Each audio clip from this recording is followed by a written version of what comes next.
Hi guys! Welcome back again to my channel. So for today's video, ayan, dayo naman tayo bandang Batangas. Ayun guys, isa namang adventure for today. So ito yung way ko papunta dun sa, actually yung destination ko is Caliriaga Church na makikita dun sa Batangas.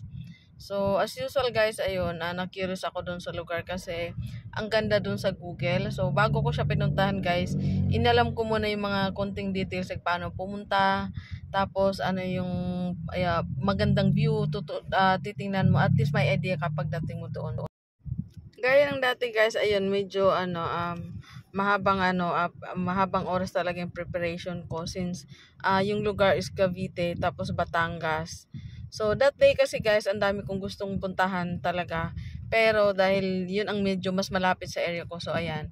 So ayan yung mga area guys na ayan, from Cavite, ayan madadaanan mo yung way ng Nasugbo. So pag madali lang naman siya guys, pag meron kang gamit ng Google Maps. So ayan, sobrang mabilis lang siyang makita, puntahan.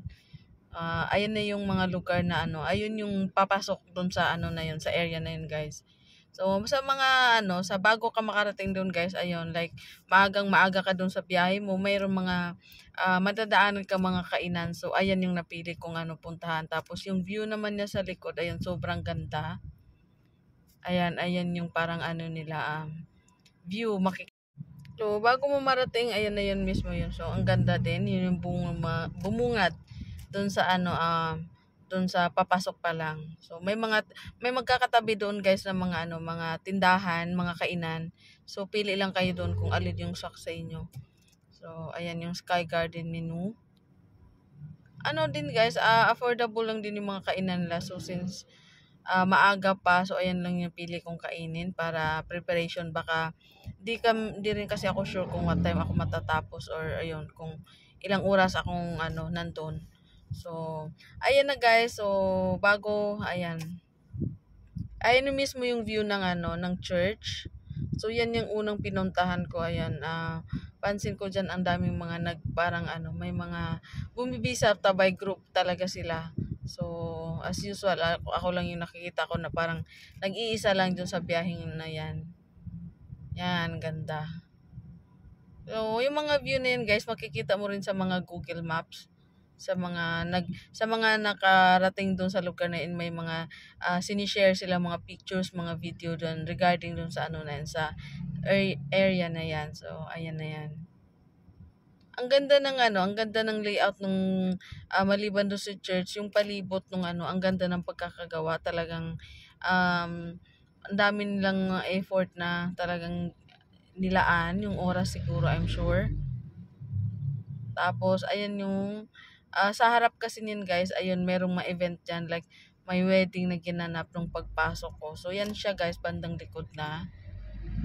So, ayan yung pinaka niya, pinaka mga halaman niya, mga magagandang tanawin talaga. So iba't ibang flowers ang nandyan. Kakaiba siya sa guys, sa ibang mga church kasi iba yung design niya, like doon sa mga literal or mga literal na church, iba siya. Ang daming, apart from pagiging church, talagang dadayuin siya ng tao kasi nga ang ganda ng view. So ayan na siya. So kailangan bumaba kasi medyo maano siya, yung area niya is pababa. Tapos dun sa baba guys, ayan yung mga meron pa ring magaganda silang mga design na ginawa. Tapos ayun, maraming puno na ayun, tapos parang farm na rin na ginawa nila or something. So ayun yung nakita ko.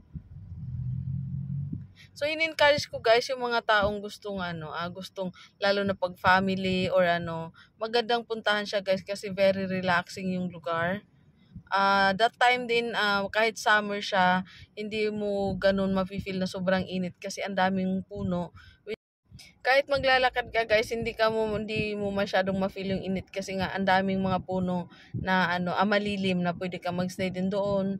So hindi naman, no need naman kailangan na tuloy-tuloy yung paglalakbay mo. So may mga spot dyan, meron silang mga bench na pwede ka mag-stop. Ayan yung part guys na pababa, ayan may fountain sila.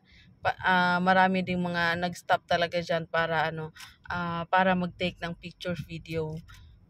So, ayan, pababa na yan sa bandang ano na yan. So, parang ano pa lang yan, patikip pa lang yung ano na yan, view na yan. So, ayan, sobrang ganda. Tapos, ayan yung isa sa mga highlight nila, makikita mo dyan. So, pansin ko, ang daming mga nagtitake ng pictures, video. So, isa na ako dun. So, ayan yung design nila dun sa church. Ayan, may kawali siya na may fountain na with ano, customize yung pagkagawa talaga nila.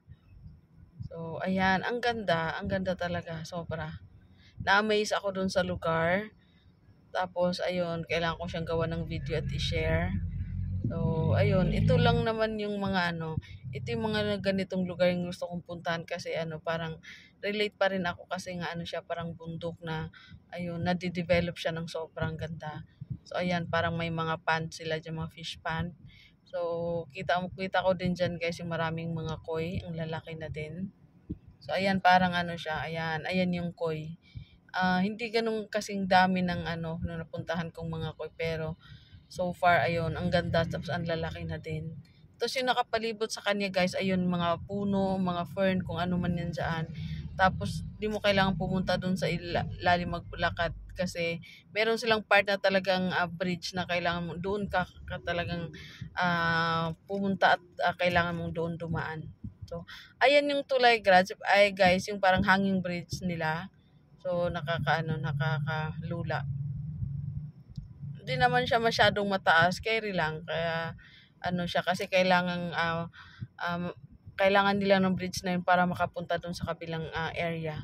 Kasi nga, maano doon sa ilalim, maraming puno, at saka, ayun yung design nila guys, na parang nagbibigay attraction din doon sa mga nagpupunta, yung mga naglalakad at dumadalaw dyan.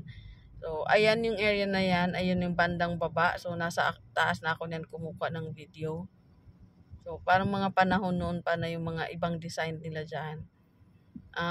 Yun, na-curious din ako guys kasi sabi nila, ayun, may church pa dan talaga sa taas. So, ayan na mismo guys yung church na dinadayo nila.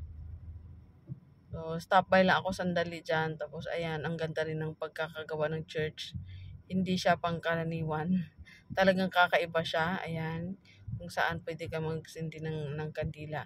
So, ayan siya. Ayan, sobrang ganda. Nasa tuktok na siya guys, pero ang ganda. Tapos, ang daming mga pine tree. Ayan. Tapos, ayun yung banda sa likod. So, ayun yung parang farm siguro kung ano man yung gawin nila. So, as usual guys, ayun, dahil weekend yun, ayun, maraming nagpupunta dyan. Ano ko, naisip ko, na marami pa rin pala talagang mahilig nagpupunta sa mga ganyan.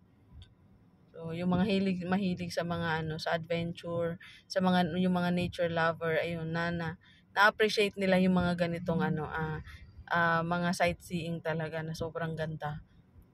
Simple lang, parang hindi mo na kailangang gumastos ng pagkalaki-laki kasi ano lang, parang walang entrance ito, wala siyang entrance guys. Talagang purely ano lang siya, parang for public talaga, tsaka pang sa lahat talaga kung sino man yung gustong pumunta doon. Tapos hindi mo na rin kailangang hindi ka rin naman magugutuman kasi doon bandang baba, ayun, marami silang mga ino-offer na mga food na iba't ibang mga tindahan ang nandoon. So pili ka lang doon kung alin ang gusto mo. So ayan yung view mismo ng church. Ayun na yun sa kabilang side. So ayan, ang ganda ang ganda ng pagkakagawa ng area. So parang apart sa pagiging simbahan, ayun, may mga iba talaga sang attraction na talagang dinadayo, kung bakit dinadayo talaga ng mga tao.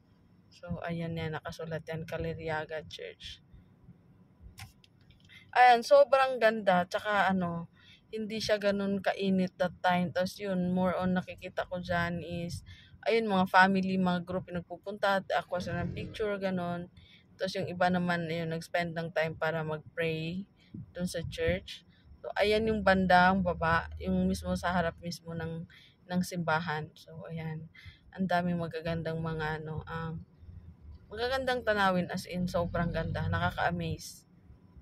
So, ayun. Ayan, sobrang ganda.